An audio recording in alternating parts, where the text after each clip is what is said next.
무인도의 부자 노인. 바다 한가운데서 배가 침몰했다. 운이 좋아 살아남은 사람들은 한 무인도의 해변에서 깨어났다.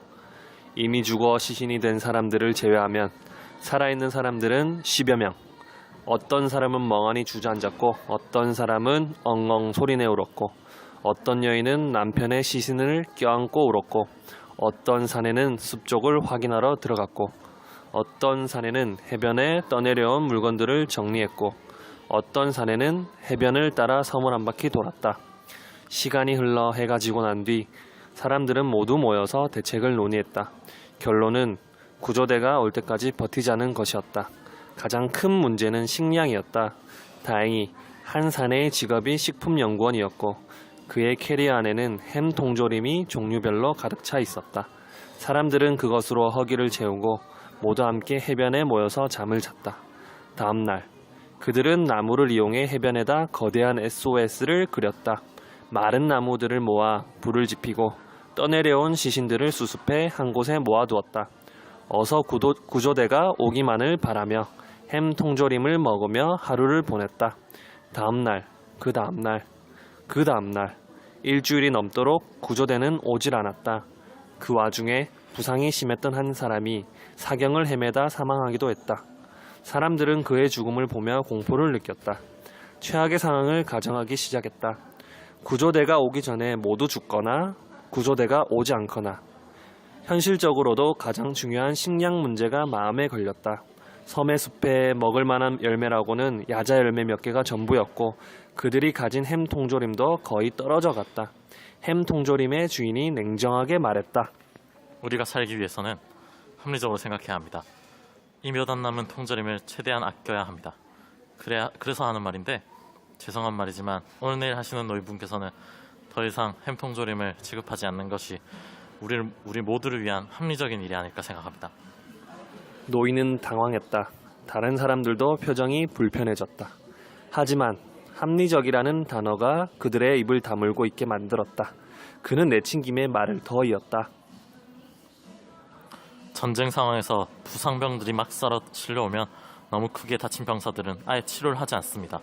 그들은 치료한다고 해서 살릴 수 있을지도 모르고 그 의약품을 다른 병사들을 위해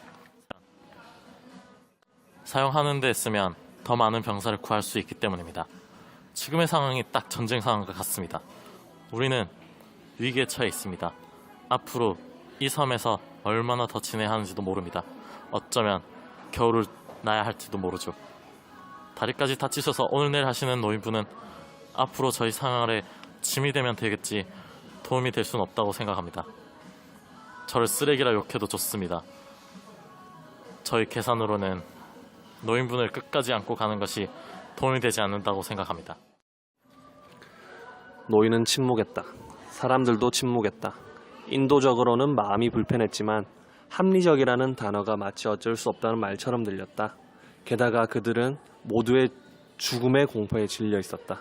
그때 노인이 입을 열었다. 나는 사실 사회에선 그런 통조림 같은 건 먹지도 않네. 아니 있는 줄도 몰랐지. 자네들 부자 소주를 아는가? 내가 그 소주 회사의 회장이네. 헛! 그깟 소주 회사의 회장이라고 우습게 생각할지 모르겠지만 내가 가진 재산이 수백억이 넘네. 만약 사회였다면 통조림 하나에 이런 취급을 받을 일이 절대 없는 사람이지. 사람들은 노인을 달리 보았다. 노인이 그렇게 대단한 사람인 줄은 전혀 몰랐다.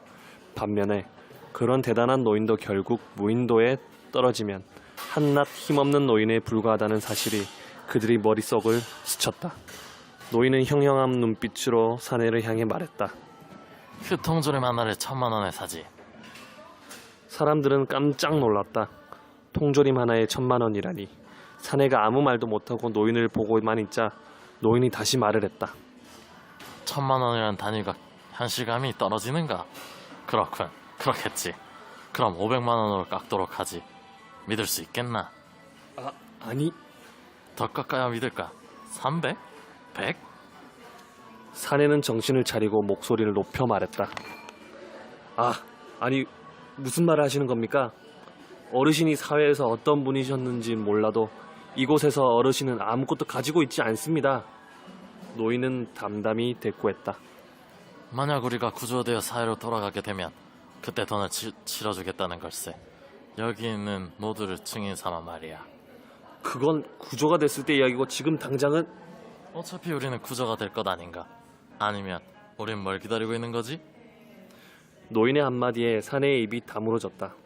맞다. 자신들은 구조를 기다리고 있는 게 아니었던가. 그렇지 않다면야 이렇게 아둥바둥 캔 하나에 목숨 걸지도 않았을 것이다. 노인은 담담하게 말했다. 나중에 구조가 됐을 때 그 모든 금액을 치러주겠네. 내 약속하지. 그러니 나에게도 통조림을 나눠주게. 아니, 나에게 그 통조림을 팔게. 사내는 침을 꿀꺽 삼켰다. 어느새 노인에게 압도당한 듯했다. 결국 사내가 제안했던 합리적인 희생 방식은 흐지부지 되었다. 그날 저녁에도 노인을 포함한 모두가 통조림으로 식사를 했다.